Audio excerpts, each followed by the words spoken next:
On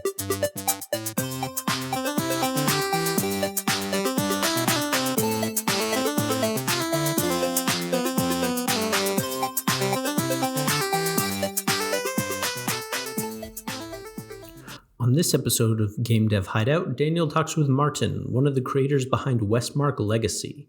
Westmark Legacy is a cozy horror story with deck-based puzzles. Fans of horror, and in particular H.P. Lovecraft, will definitely want to give this one a try. Martin was great to talk to, and his passion for storytelling is evident. Then, after the break, Daniel speaks with Sasha, the main dev behind The Haunting of Emoren. The Haunting of Emoren is a 3D platformer with turn-based combat. Sasha and his team have set out to make a really unique gameplay experience. It was great to speak with him about his game, and I look forward to trying it out. The main character of the game is also a fox. We hope you enjoy these two interviews.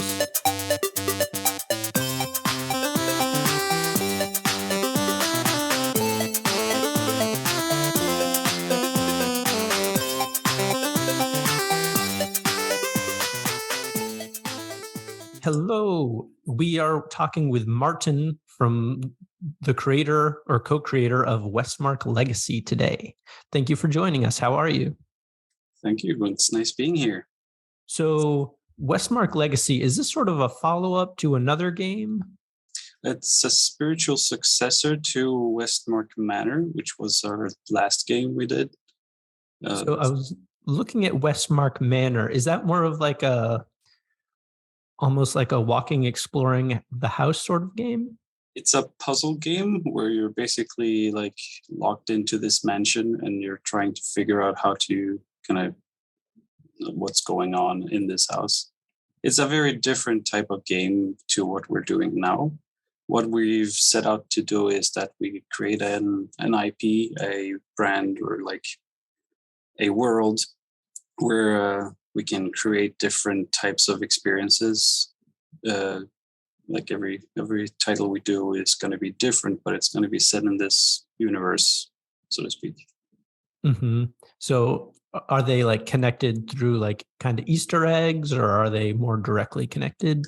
Well, there's both Easter eggs and there's a through line with how the last game ended and how the next game kind of continues, but they're loosely connected. So it's like you're not playing the same character, and it's basically none of the characters are really in the game. They're mentioned and stuff like that, but it's like if you've played the last game and you play this, you find a little bits and pieces that are kind of interesting.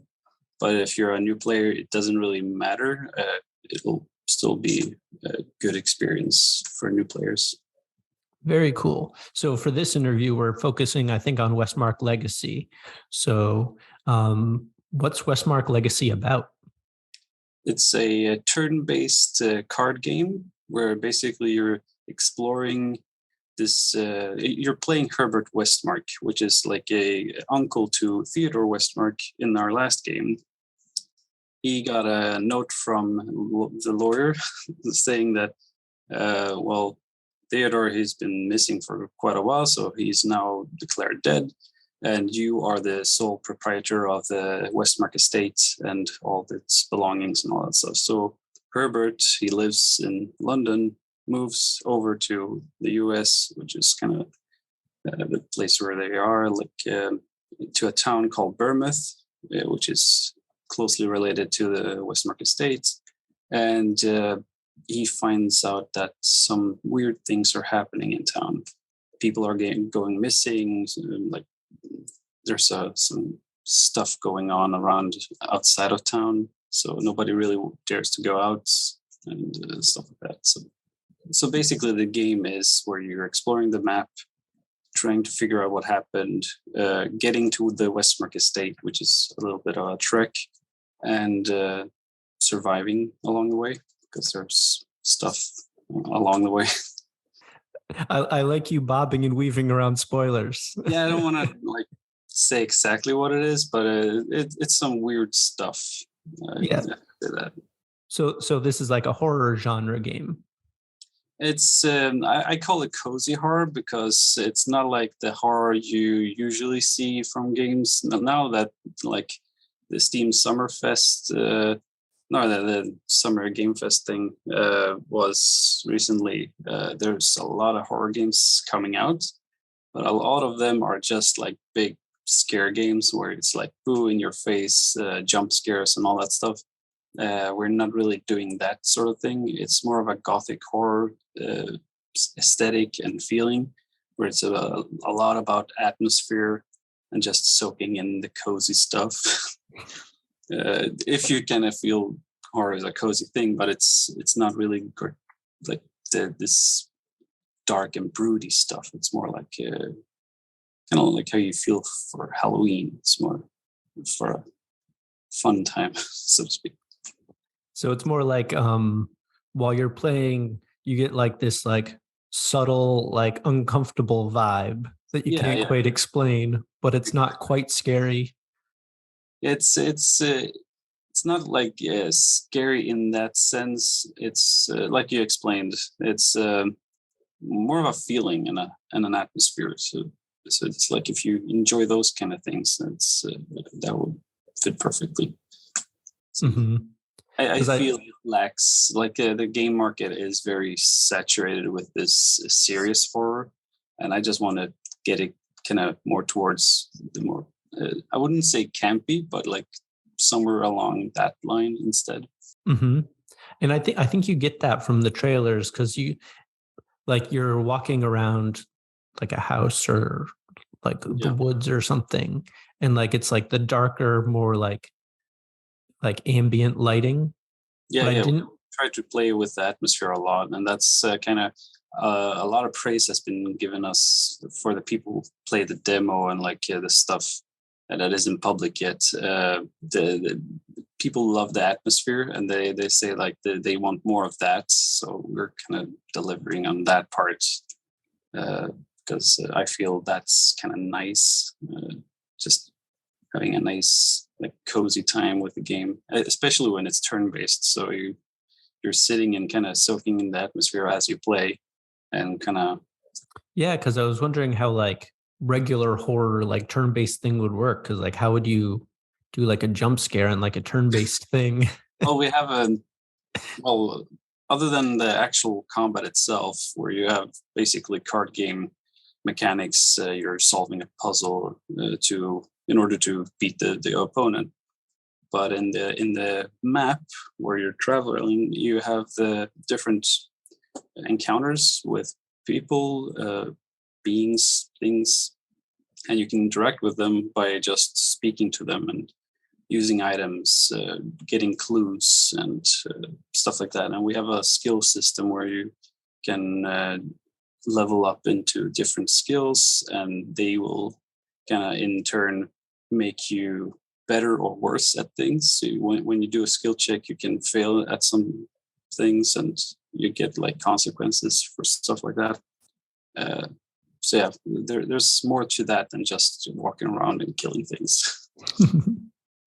So with the deck style, like, do you have like, is it like monster cards? Is it no, it's more like you're manipulating the board. We have a board of cards that you're manipulating in order to lock in your item that you have equipped. You can equip items and relics in order to help you defeat the enemy. It's not the same as every other game out there where you're throwing actions at an enemy. It's more like you're throwing actions at a board to solve a problem in order to use your item against the enemy. And while you're doing this, the timer ticks down for the enemy before they do their next attack. So you have a certain amount of time or a certain amount of actions before you get hits. So yeah. Okay, is that inspired by like Magic the Gathering, maybe? Not really. Well, kind of. I'm getting back into Magic now, so it's a little bit of mix. I have several influences. I mean, I'm a big player of Darkest Dungeon, and that's been an influence visually for me. And gameplay-wise, it's also like you're not really solving a problem there, but like I'm a puzzle gamer as well. So it's like I want to combine something that is both what you have in Slay the Spire and with like having a board game where you're solving a problem. So it's like a little mix of both. And I think it's a novel idea of how you can go about doing card games. It's not like everybody else. A lot of card games now are just basically throw cards at things and see what works.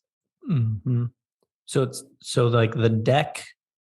Yeah, sort you of have a base deck that you start with, and then you can flourish it with different choices along the way. So you can add cards to your deck with special like spells and stuff like that that can help you during combat. But we're not gonna let you build a deck from start to finish. You're basically starting with a starter deck, and then you're enhancing it as you go along with different cards that I'm thinking less is more. So you're not going to have tons and tons of cards in your deck. It's more like you're having a certain pool of cards that are special for you. So you're going to hone your own little character with your own abilities and cards. The abilities are quite heavy in the game because whatever we have separated it into mind, body, and soul. Mind is basically the tinker and the strategist kind of tactical person, and body is for the brute force kind of person who wants to deal a lot of damage. And then you have soul is basically shielding, max health, and stuff like that. So you can manipulate those by choosing different amounts of level up on those three. It's very distilled. So the deck, that honestly probably leads to a lot of replayability because your deck could be different every single time you play. Yeah. I mean, the starter deck could be or is the same. It depends on which difficulty you're going to go through, because then we're going to manipulate the deck a little bit in the beginning.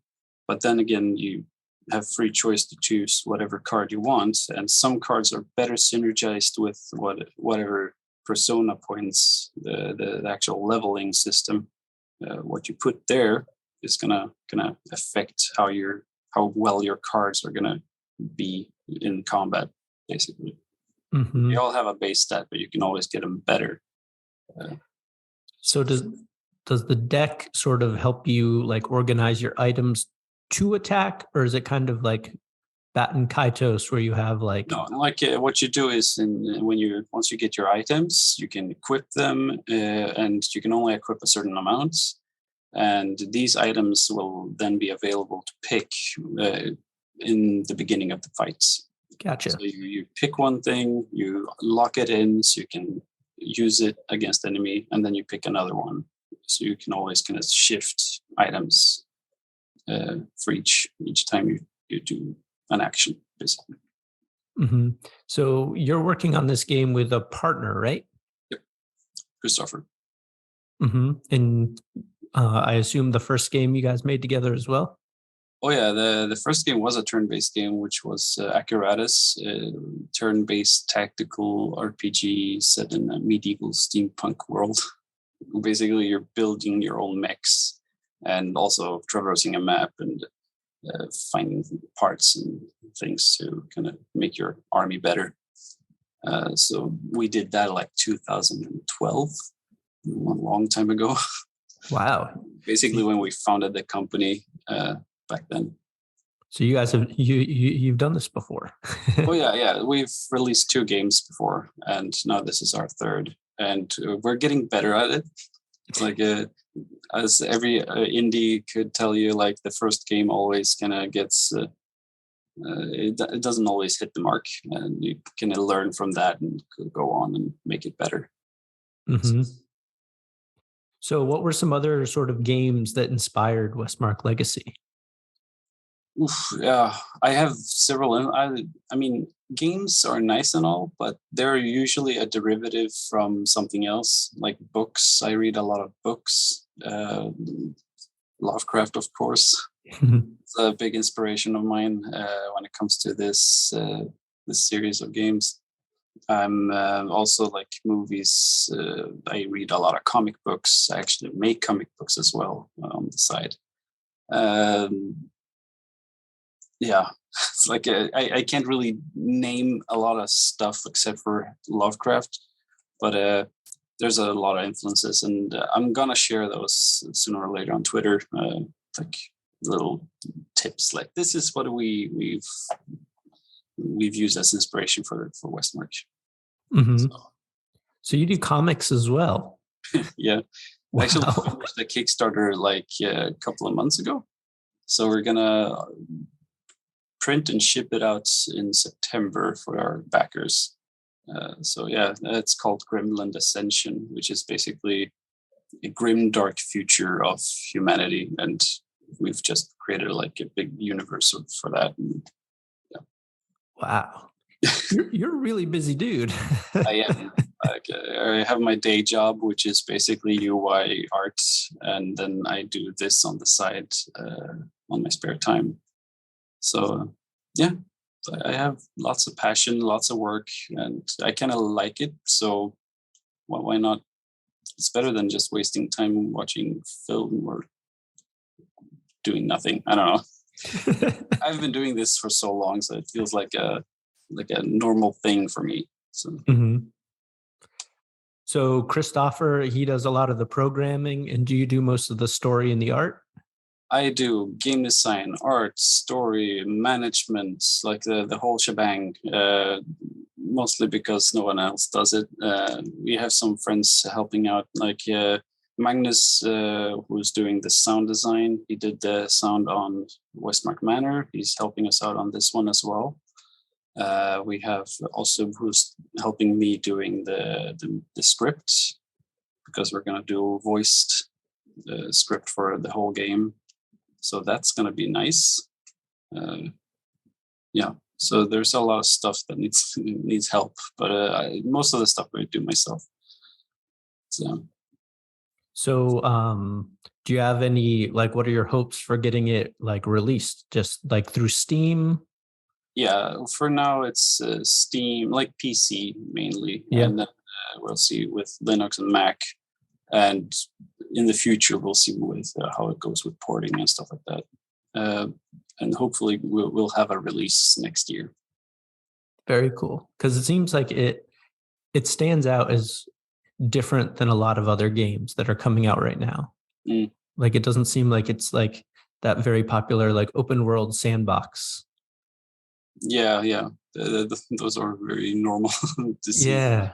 Like indies have their like genres, and I feel the card game genre is a nice little niche. There are a couple coming out. I've tried some. I actually enjoyed one recently, which was Foretold. It's on the demo on the Steam Next Fest. But still, like, there's a lot of stuff that you can do with like this genre that it hasn't been explored yet. So I think we're kind of tapping into that, trying at least.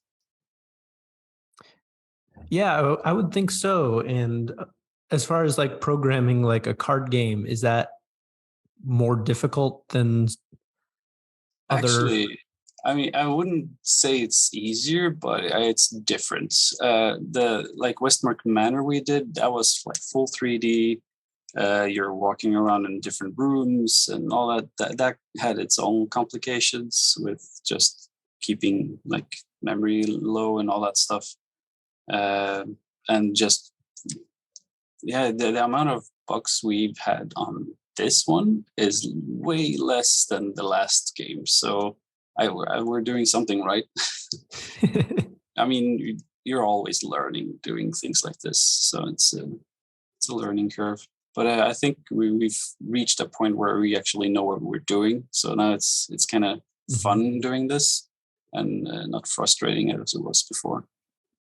And then it looked like on your Steam page, there's like some decisions to be made. So it looked like your character comes to a bridge and he has to decide whether to kind of jump over it or kind of leave it alone. Like, it's is that? It's a choice which is like totally my own, because I'm a big D&D fan. I play a lot of D&D, with my girlfriend and my friends. And like choose your own adventure was a big part of my early life, where I had like this book, you go through an adventure and you pick a choice and then you kind of go to that page.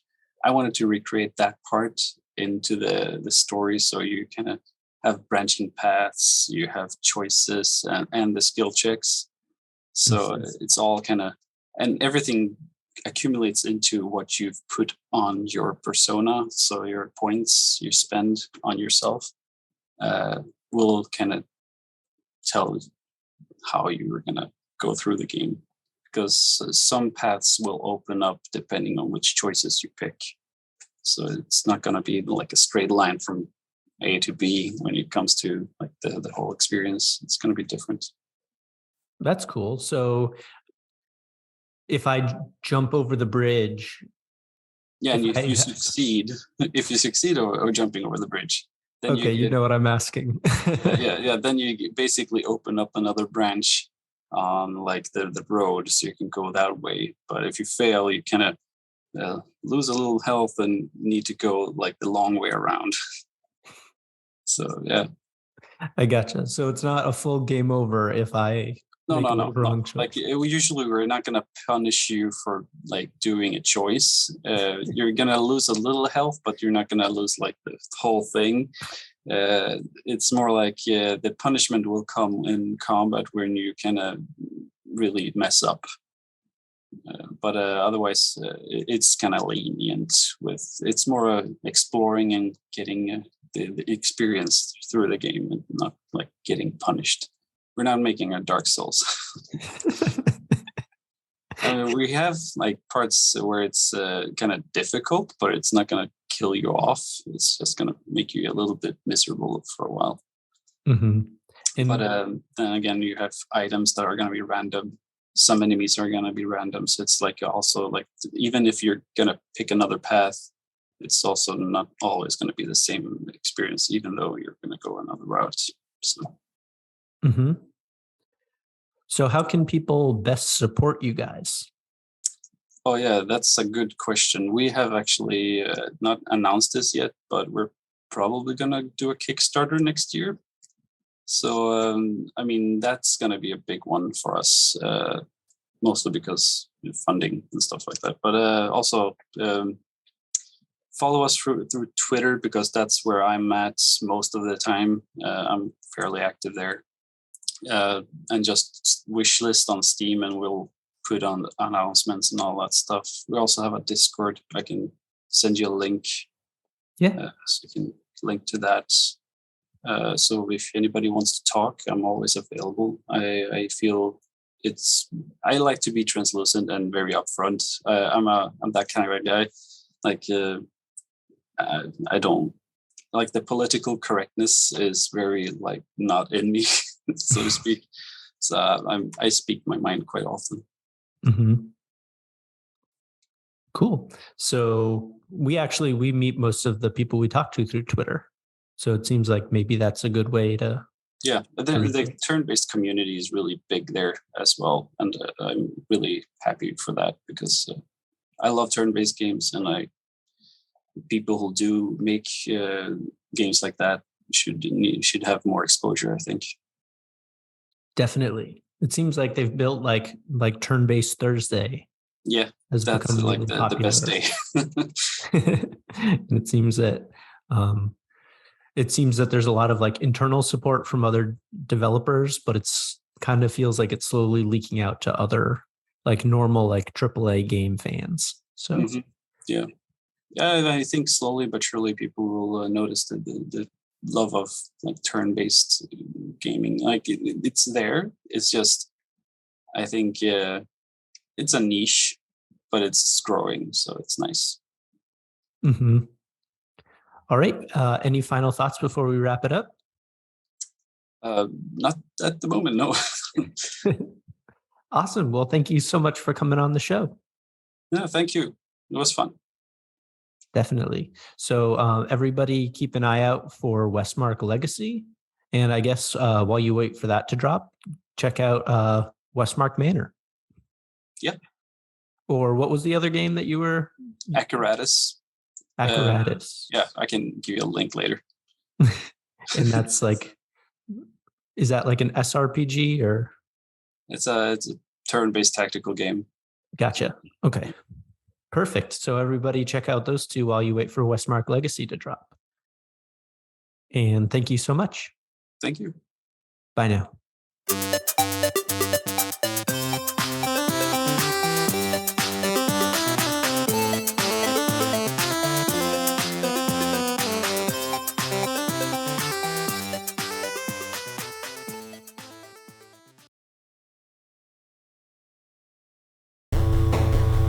Psst, hey you, come over here.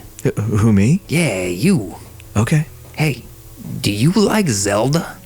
Yeah, I like Zelda. Who doesn't? Oh yeah? You like video games? Yeah, I dabble, I play them, yeah. Yeah.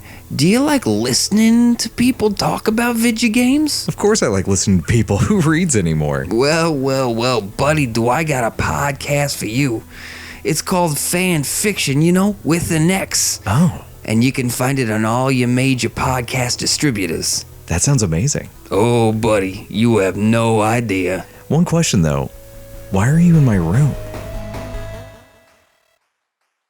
Hey there, podcast listeners. I am David, And I'm Kate. and together we host a podcast that you might be interested in if you like The Legend of Zelda. There are lots of awesome podcasts out there and a lot of awesome Zelda podcasts out there. That's right, Kate, and we are another one of them. In fact, that is the name of our show, Another Zelda Podcast. And in our show in particular, we talk about some of our favorite dungeons, characters, boss battles. We do a couple top 10 lists here and there. We have some deep dive episodes, and we even pepper in a couple quiz episodes. We talk about our own experiences. We do some review episodes, talk about our challenges, our struggles, and our victories. That's right. If it has to do with The Legend of Zelda, we talk about it. You can check out our episodes on our website, anotherzeldapodcast.com.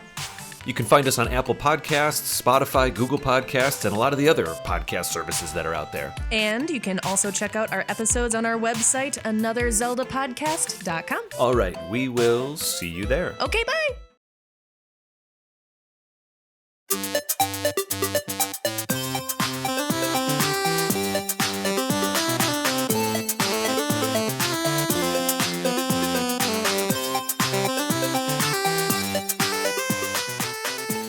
Hey, welcome. Today I'm talking with Sasha about the Haunting of Emoren, as I just learned how to say it, because as I was saying off camera, I'm a little uncultured and pretty horrible at pronouncing things, so I always have to double and triple check. So Except thanks for... he's not. He's just hard on himself. Oh, I'm brutal on myself, but that's a topic for a different kind of podcast.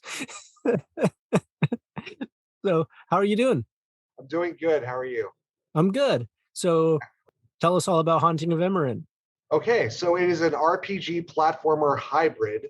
There are a few of these in existence, but not many. It is the only 3D one, to my knowledge, that is going to be out there.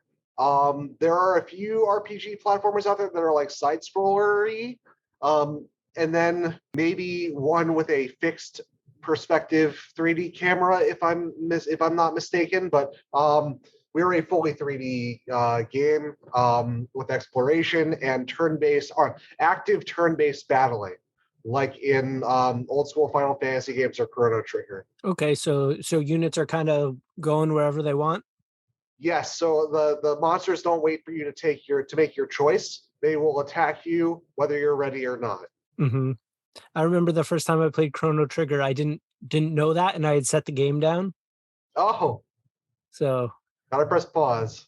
yeah, I just thought it'd just sort of stay there. So Yeah, I'm like pretty bad at remembering to save, so yeah, I was set pretty far back by just being an idiot.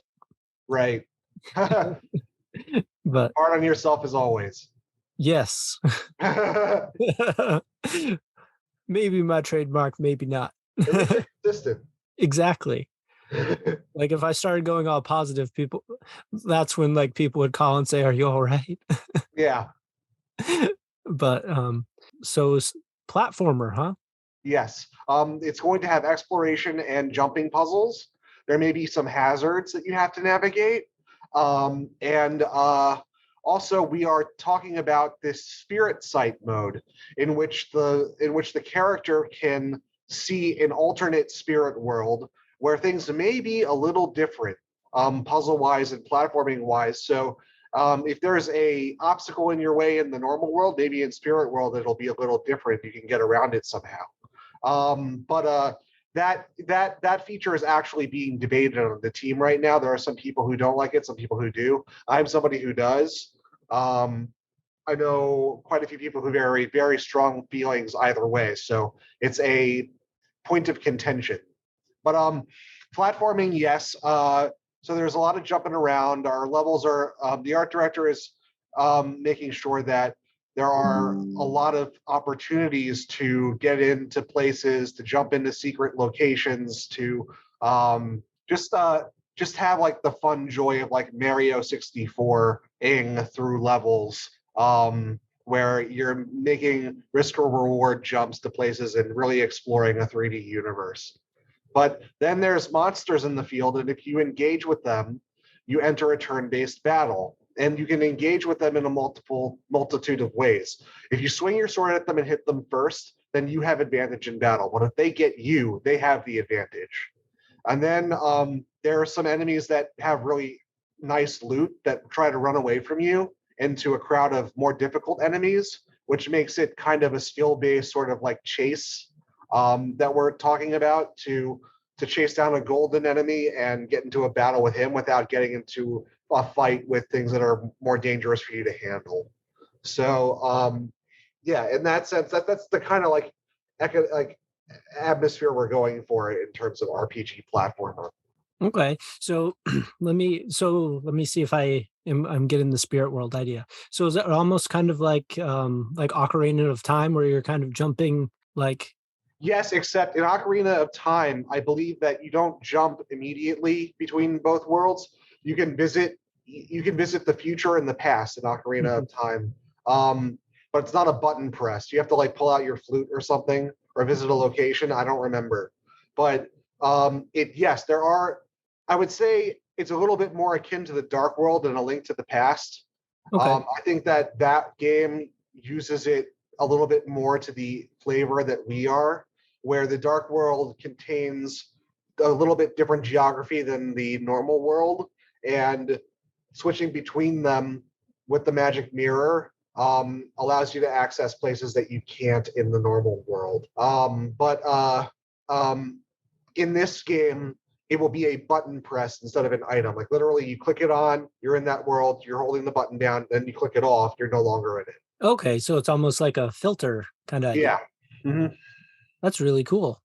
As far as like coding that, is it just sort of like a duplicate code that's been like altered a little bit as far as like a mechanic? I'm not the programmer, I'm an artist on the team, Okay, so I don't really know how the code works, but it's already finished.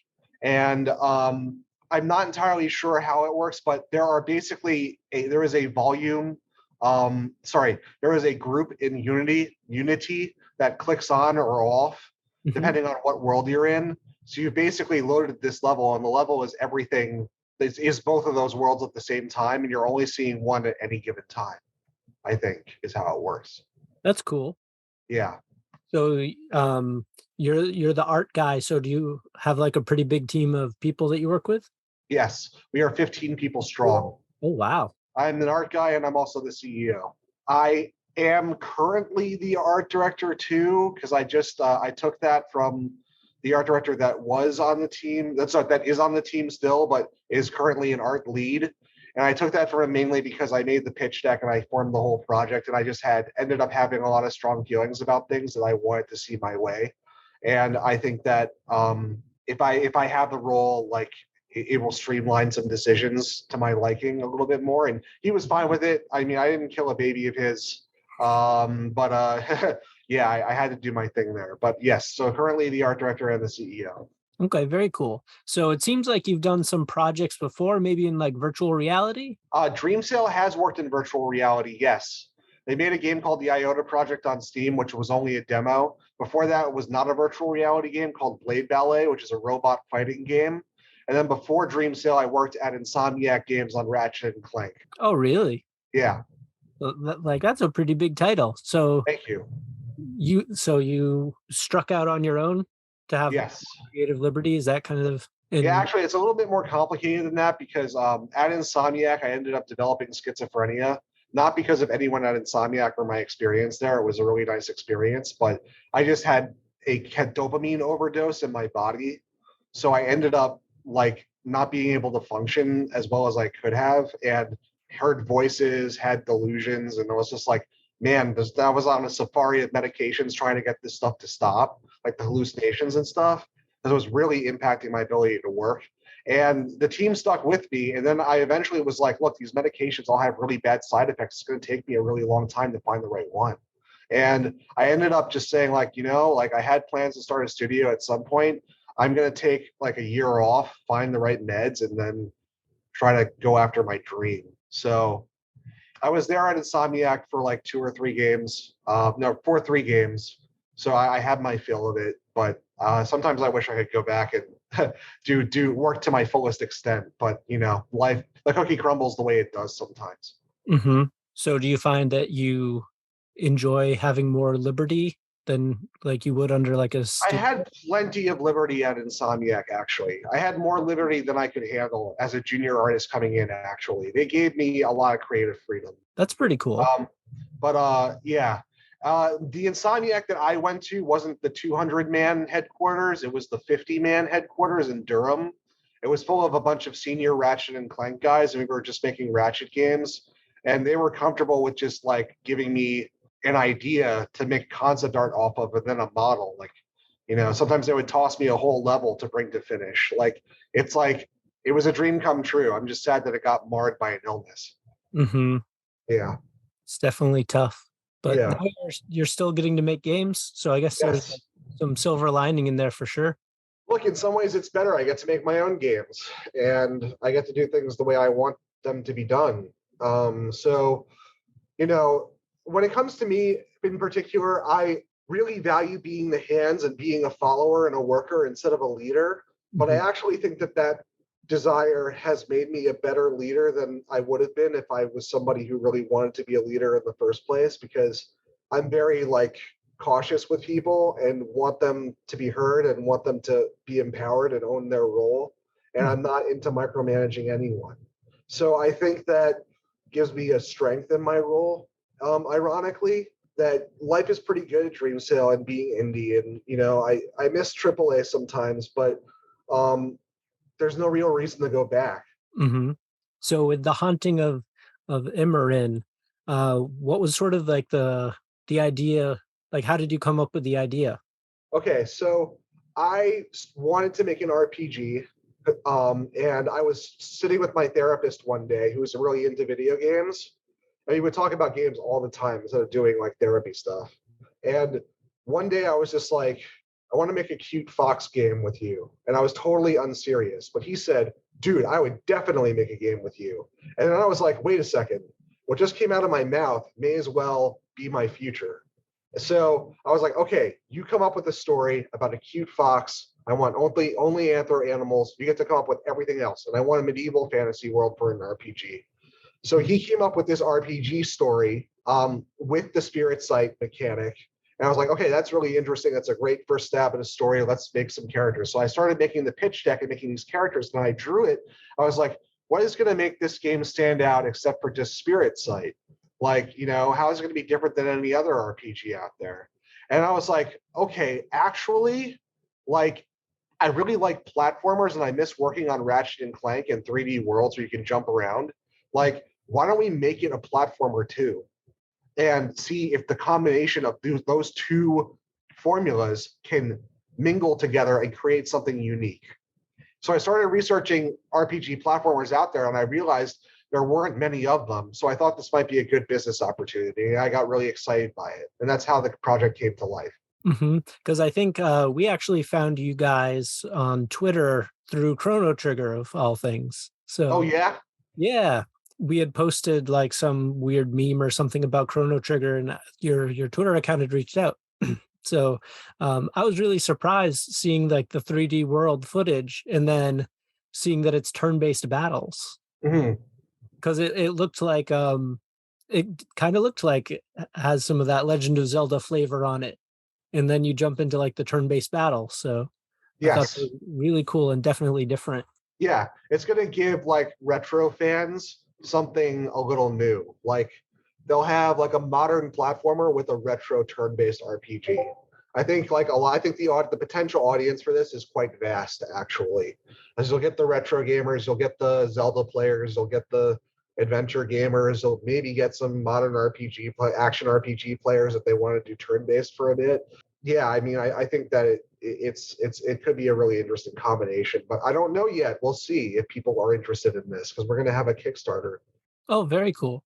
Because I know that it does feel like it mashes up like two ideas really well. And I think Yeah. that's really popular right now because it seems that when you describe things now, you have to say, well, it's Pirates of the Caribbean meets Where's Waldo? Like you have to Mhm. like mash things together in order to like get people interested. Mhm. Like the mashup you guys have done is pretty cool and definitely unique, like you were saying. Thank you. Of course. So, are you hoping to like release it on like full on like Switch or PlayStation or Steam? Yes, it's going to be on Steam first. Then it's going to be on iOS. Then it's going to be on Switch. I like hearing iOS because I have a Mac. So when I want to play indies, I have to open like the Windows Boot version camp. of Parallels. So whenever I hear someone say that they're making it for iOS, I get happy because it means I'll actually get to play it in my native computer's format. Our investor is very dead set on us delivering to iOS at some point because he believes the audience is so big that it can't be ignored. Interesting. Well, I hope that's true for my sake, since I Yeah. don't imagine getting a new computer anytime soon. Mhm. But it seems that there's a lot of room in iOS for those like 3D style games. Yeah. Well, when I say iOS, I mean the phone. Oh yeah, Yeah. which is great too. Yeah. So for like a phone release, is it going to have like buy-in elements, or how will that work if you have it even? All the versions of the game will have, we're talking about microtransactions for aesthetic gear, costumes that you can wear, and nothing else. We don't want to be paid to win. We don't want you to get an advantage by paying for something. But the game will be free on the store, and then there will be a paywall for you to buy the game or not and experience the rest of the story after experiencing the first fourth of the game for free. And then we are also talking about having a subscription model for DLC, where you pay $1 a month for quarterly updates to the game. And that is a very contentious proposition right now. It's highly debated. We don't know if we're doing that yet, but it's something we're talking about.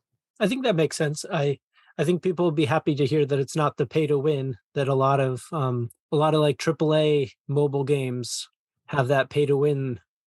It will not be pay to win, but like really pay to win. So Yeah. I think that'll be nice. And I think that with your like premise of it being like fox and animal characters, people will want to buy stuff like regardless of what it is to like deck out their fox in like different costumes and stuff.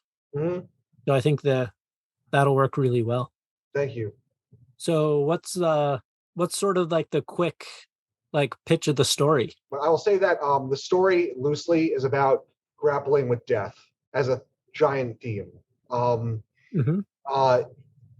Characters all have their feelings about what it's like to pass on into the afterlife, and they all have different experiences with death and thoughts about it, and each of them are going to be tested by this theme, and it will make Shuma extend his shaman abilities to the full, along with the other characters.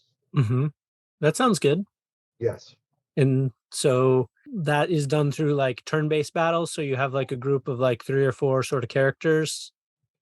There will be 3 to 4, yes. Yeah. Okay. We're talking about 3 to 4. We don't know how many exactly. Mm-hmm. It's always the coin toss. So Yes. it's all good.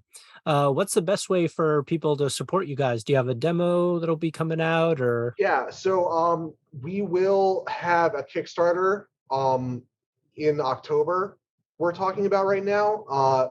So the best thing to do is to get on our Kickstarter and see if you're interested. See if you're interested in the tiers that we're offering. We're going to be offering all kinds of incentives. Maybe even including having your own character as an NPC in the game. We are also going to have a demo, but it will not be for consumers to play. It will be for streamers and press and businessmen who want to invest. Okay. So yes. Very cool. So those do you guys have like wish lists on Steam? Is that something that would be useful, or? We don't have a Steam page yet. Okay, no worries. Yeah. Awesome. Well, I think I've probably kept you long enough. Okay, gotcha. Thank you. Yeah, thanks so much for coming on the show. So is Twitter a good place for people to find you guys? Yes, it is. Twitter is Haunted Emoren, at Haunted Emoren. And that'll Emoren be is spelled Emoren. perfect. And that'll be in the description for our episode as well. All right, great. So yeah, thank you so much for making the time, and we'll hopefully be back talking about your game soon. All right, thank you. Bye, everybody. Thank you so much for listening. If you would like to continue the conversation with us, you can find us on Twitter at the Turn by Turn Pod. We can also be found on YouTube, Apple Podcasts, Spotify, and anywhere else podcasts are sold. A 5-star review on Apple Podcasts would mean the world. We will talk to you soon. Bye.